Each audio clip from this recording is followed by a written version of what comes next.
Bonjour à tous et à toutes, alors aujourd'hui on se retrouve sur Kawasaki KTI-7. Ça va faire oh putain pourquoi tu l'as encore démonté?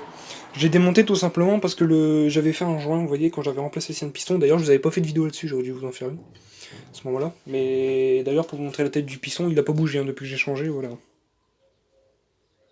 Je sais pas si vous allez le voir. Ça va mettre le focus.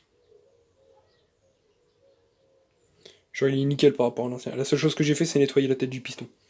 Et le fond du cylindre. Donc, là j'ai gratté un maximum de l'ancien joint, hein, mais c'est dur de pas pouvoir tout retirer, et là je l'ai poncé. Enfin, poncé. Légèrement. J'ai nettoyé l'intérieur du cylindre. Voilà. C'est un peu de sac à la mine, c'est dur à retirer, mais c'est faisable. Donc voilà.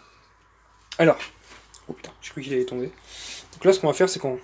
En fait, là, vous allez me dire, ouais, pourquoi t'as pas commencé la vidéo au moment où tu commençais à démonter le moteur? J'ai fait ça, c'est pour gagner du temps. Donc là, ce qu'on va faire, c'est que je vais commencer à appliquer la pâte à joint, mais avant ça, on va remonter le piston. Comme ça, parce que la pâte à joint, au plus t'attends pour refermer ton carter moteur, enfin la pièce que tu vas utiliser pour mettre la pâte à joint, au plus ta pâte à joint sera moins efficace. Donc là, ce qu'on va faire, c'est que on va mettre le piston, on va lui lubrifier. D'ailleurs, je vais prendre l'huile. J'utilise celle-ci pour mon mélange, mais au prix où elle coûte, je préfère utiliser ça. Ça coûte franchement moins cher. Bon, ok, ça c'est de la base de minéral, mais voilà. Donc, alors par contre, j'ai pas pu retirer le réservoir parce que j'ai mis des riselants, et comme j'ai plus de riselants, voilà, t'as bien, et t'as qu'à aller en racheter. Oui, mais en période de coronavirus, on va peut-être éviter de sortir. Donc, alors, on va prendre son piston, qui est là. Les segments.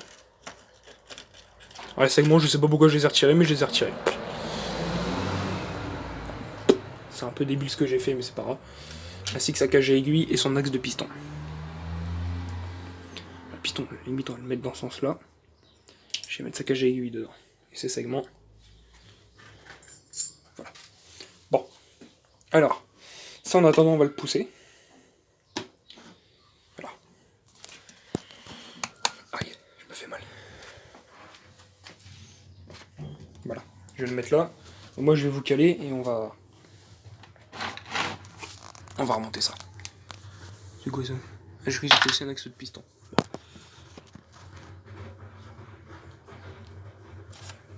J'espère que vous voyez bien. Bon, les segments, ils sont là.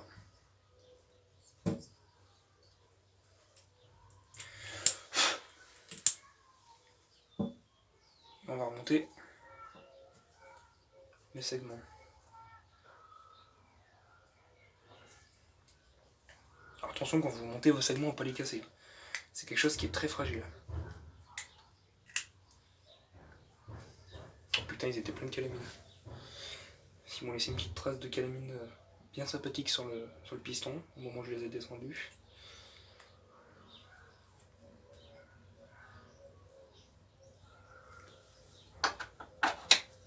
Alors il existe des outils pour écarter les segments au moment où tu les montes. Le truc c'est que j'ai pas acheté un outil comme ça. Franchement pour l'utilisation que j'en aurais, ça serait une dépense inutile. Je vais nettoyer ça pour éviter que ça fasse des rayures, parce qu'il y avait un peu de calamine.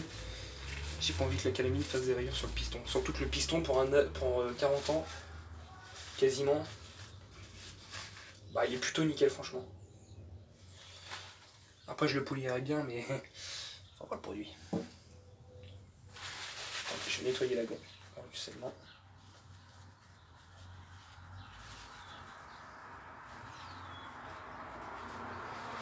Regardez, ça peut pas faire de mal. Hein.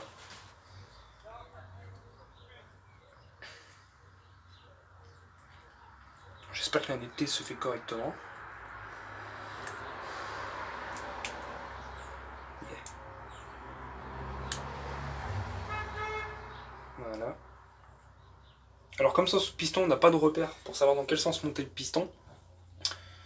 Ce que j'ai fait, c'est que j'ai laissé un circlips sur le truc. D'ailleurs, ça me fait penser que je reprenne le circlips pour remonter le piston, ça peut servir.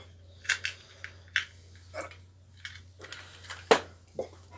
Alors, je vais remettre le piston sur sa bielle. Mais avant ça, je vais mettre ça là, parce que ça c'est propre, j'ai posé les pièces là, parce que ça c'est des pièces où il faut éviter de mettre de la poussière à l'intérieur.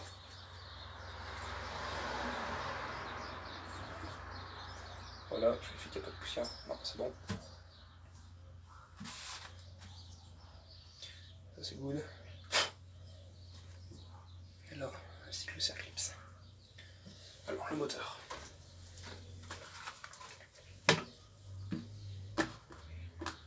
Alors pourquoi vous allez me dire, hein, qu'est-ce que tu fais avec des lunettes?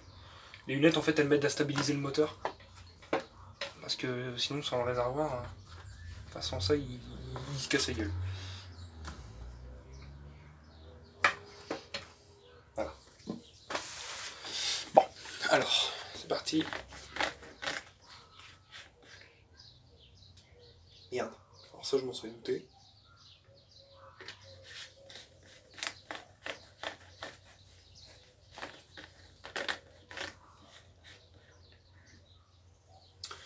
Tant pis, c'est pas grave. Attendez, je vais prendre un réceptacle.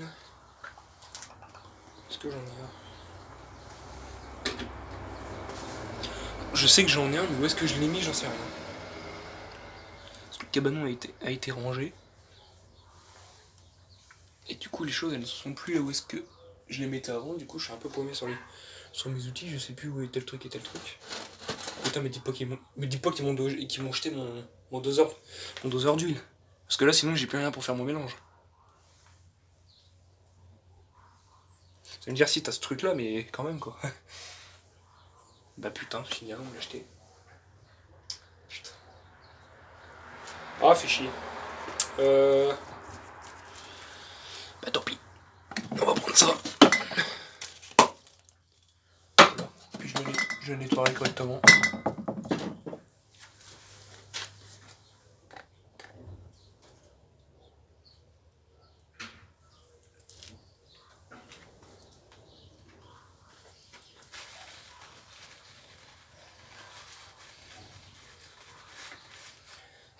Ah, j'y suis le bidon parce que je déteste avoir un bidon bien dégueulasse. Ça, c'est un truc qui m'insupporte.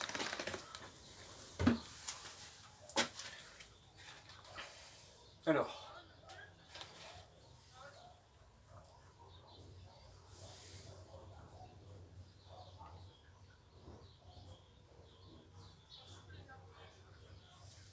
Attendez, je vais quand même prendre un chiffon à côté de moi. Je m'essuie les doigts.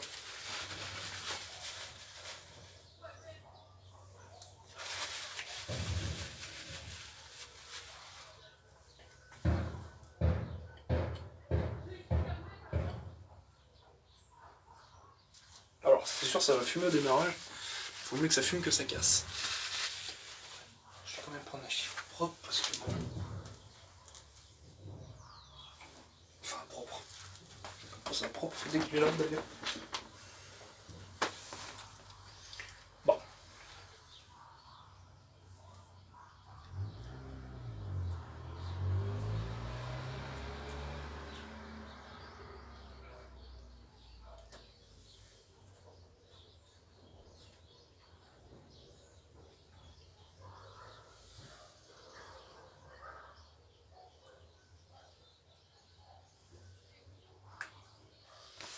Ok. Donc ça allait de ce sens-là.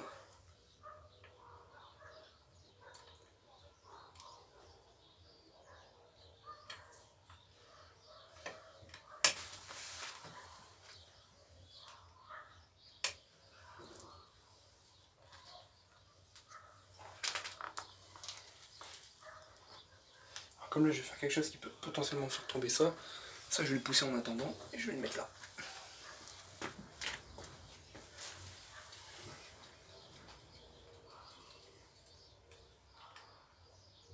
Alors j'ai pas ma pince à circlips, je l'ai malheureusement oublié. Je dois remonter mon circlips au tournevis. Voilà, c'est fait.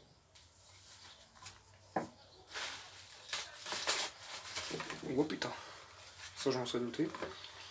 Ça va finir par arriver un jour ou l'autre. Voilà. Donc je vais d'abord mettre l'huile dans le... Comment ça s'appelle?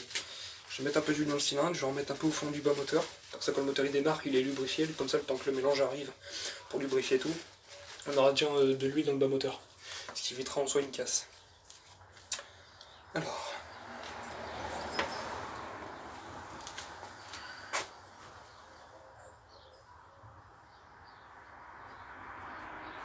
Alors là, je mets un film d'huile léger. Mais de quoi? Mais assez pour que ça puisse quand même lubrifier le piston et toutes les autres pièces mécaniques lors du premier démarrage.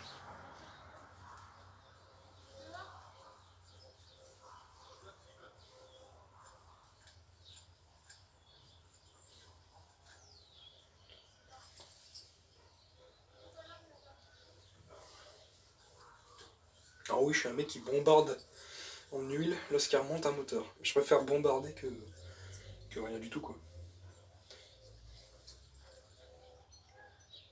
Une belle quantité d'huile là.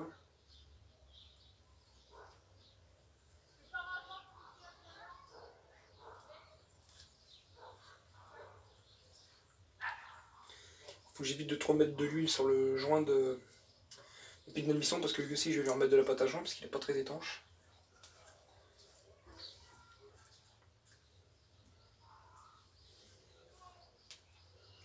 Voilà.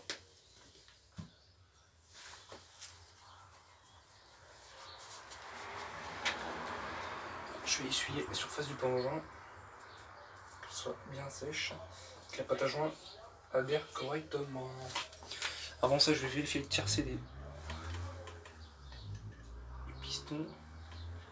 Allez, où est-ce qu'on... Il est là. Le deuxième, logiquement, il est là.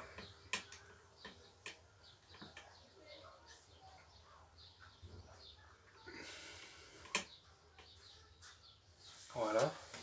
Je vérifie que ça n'a pas bougé. Non, ça n'a pas bougé, c'est bon, c'est nickel.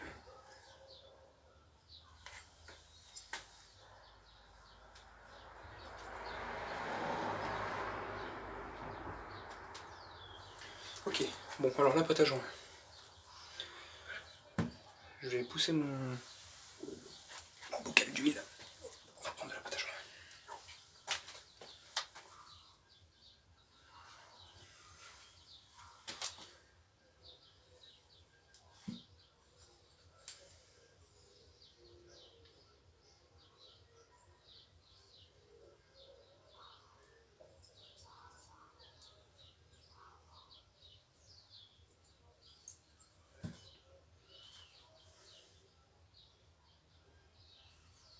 Alors, comment j'ai remarqué que j'avais un problème? Bah tout simplement quand tu fais tourner ton moteur, tu vois que tu as du carburant et de l'huile qui sont un peu au niveau de entre là et ton plongeon. Ça fait que résultat du compte c'est pas 100% étanche, ça te fait des prises d'air, ton moteur il tombe pas avec le bon dosage, avec le bon rapport stoichiométrique. Ça fait que résultat du compte, bah filac. Sur moteur avec son poste rayon quoi. Si on peut dire ça.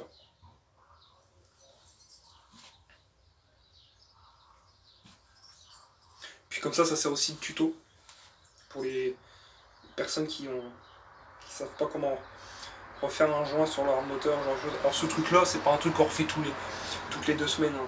Vous voyez, si vous voyez ce que je veux dire. Les joints comme ça c'est en général assez rare qu'on les change. Mais là c'est parce que quand j'ai refait le cylindre de piston, tout simplement j'avais du mal à mettre la pâte à joint, ça n'a pas fui tout de suite, hein. Ça fuit bien plus tard. Alors là une fois après avoir fait votre joint, ce qu'il va falloir faire c'est que vous allez devoir laisser votre moteur 24 heures sans y toucher.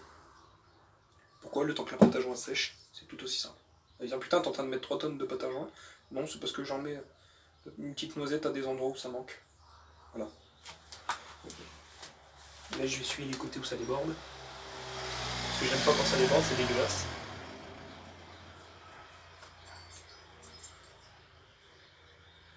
Alors avec cette pâte à joint, j'avais refait aussi le joint de la Eco, la SRM 250 SI, qui d'ailleurs a fini à la ferraille. Tu vas me dire, ouais, t'as des nouvelles de ça? Non, j'ai pas de nouvelles d'elle puisqu'elle est partie à la ferraille, la bébé. Parce que je l'ai foutu à la ferraille et puis j'ai fait exprès de casser le moteur parce que commence à me gaver cette bécane. Alors ouais, j'aurais pu revendre le cylindre de piston parce qu'il était en nickel, état nickel. J'aurais pu revendre le... En fait, j'aurais pu revendre le bloc. Parce qu'en soi, c'était les joints spiqués merdés. Mais bon, on va pas dire que c'est le genre de choses que tu penses en général quand tu changes de bécane. Ouais, alors comme ça.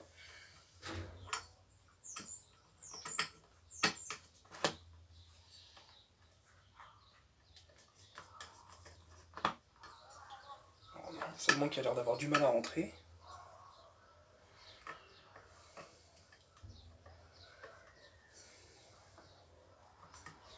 Aïe, ça a l'air de rentrer. Aïe, c'est bon, c'est rentré.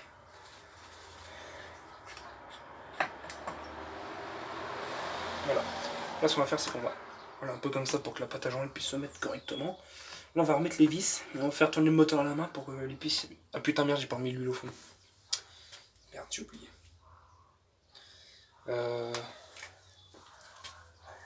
J'ai une seringue là-dedans ou pas? Ouais, il y a une seringue.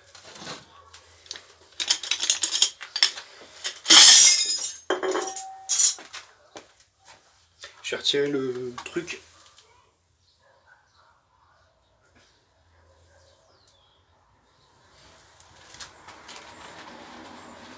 On va mettre une bonne seringue en bas.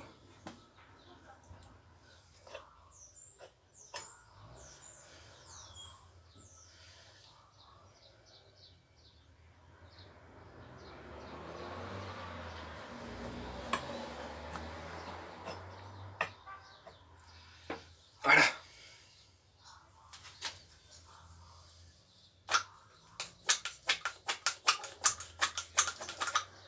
Ah oui, je nettoie tout de suite ma seringue parce que sinon après l'utilisation c'est casse-couille. Je la pose là, je changerai ça après. On va remettre tout de suite les vis du cylindre.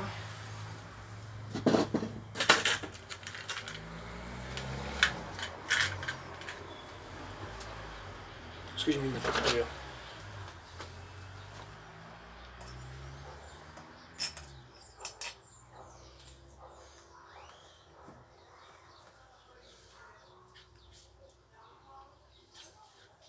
Je les approche au contact, après je les serre pas, parce que le temps de mettre les autres, il faut éviter de serrer celle-ci. C'est seulement après que vous irez les serrer.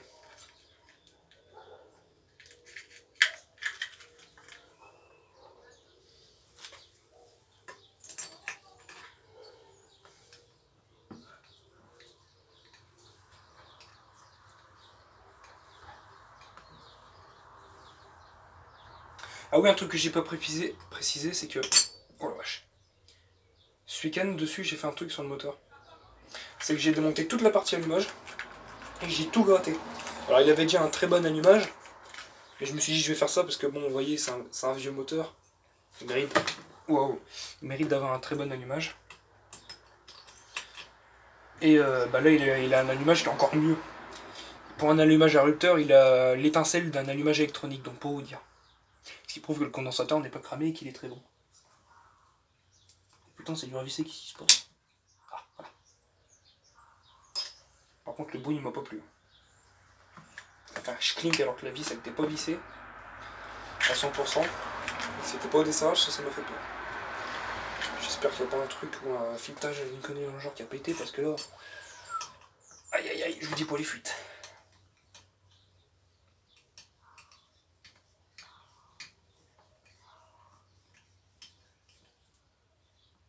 Voilà. Donc là, ça a approché au contact. Je vais pousser ça parce que moi, quand je fais les serrages, ça, voilà quoi. Et maintenant, on va prendre cet outil-là.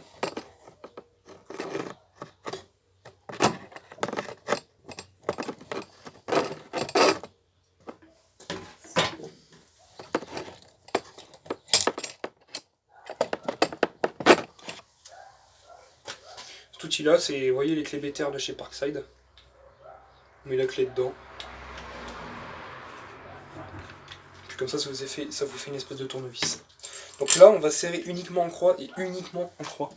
C'est-à-dire que si je prends mon moteur, vous n'allez pas serrer, vous voyez, comme ça. Non, vous allez serrer comme ça. Et sur la deuxième passe, donc là vous allez faire une passe, vous voyez, comme ça. Et après, sur la deuxième passe, vous allez changer votre vis. C'est-à-dire que si vous avez commencé par celle-ci, vous êtes allé comme ça. Vous allez commencer par celle sur laquelle vous avez fini votre première passe. Comme ça, là maintenant. Un peu dans le sens inverse si vous préférez. Comme ça permet tout simplement au cylindre de bien se serrer, de bien se mettre. Alors on serre raisonnablement fort. Parce que c'est quelque chose qui demande d'être serré assez fort. Ce qui est chiant avec ces trucs là, c'est que tu as tendance à tordre ta clé, ça c'est relou. Des fois même à la coincer, ça c'est chiant aussi.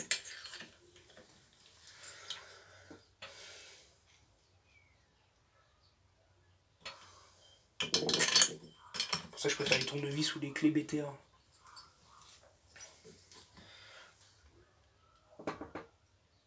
Ce que j'ai peur, c'est que la clé elle me pète dans la main, en fait, c'est ça le truc. Donc voilà, donc je finis par celle-ci. On va reprendre par celle-ci pour la deuxième place.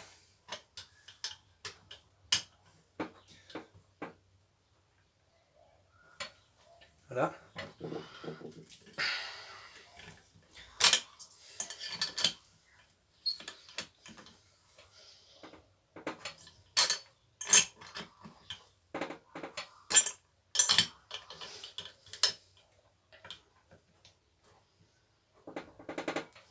Et voilà. Bon, ça va, heureusement, c'est du chrome vanadium. Comme clé. Et voilà. Là, à présent, j'en ai plus besoin de cette clé, donc je vais la ranger. Le reste du moteur, je vais pas vous le remonter en vidéo, parce que bon, sinon ça va faire une vidéo trop longue. Donc là, je vous ai expliqué principalement comment remonter un cylindre avec son piston ainsi que sa patte à joint. Vous voyez là. Voilà. Donc là, je vais le mettre comme ça parce que ça évite de gâcher l'huile que j'ai mis dans le bas moteur. Et là, ce qu'on va faire, c'est qu'on va le faire tourner à la main.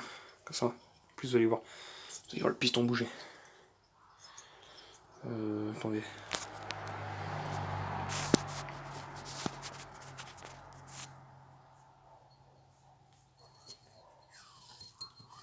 Même sans bougie, il comprime déjà.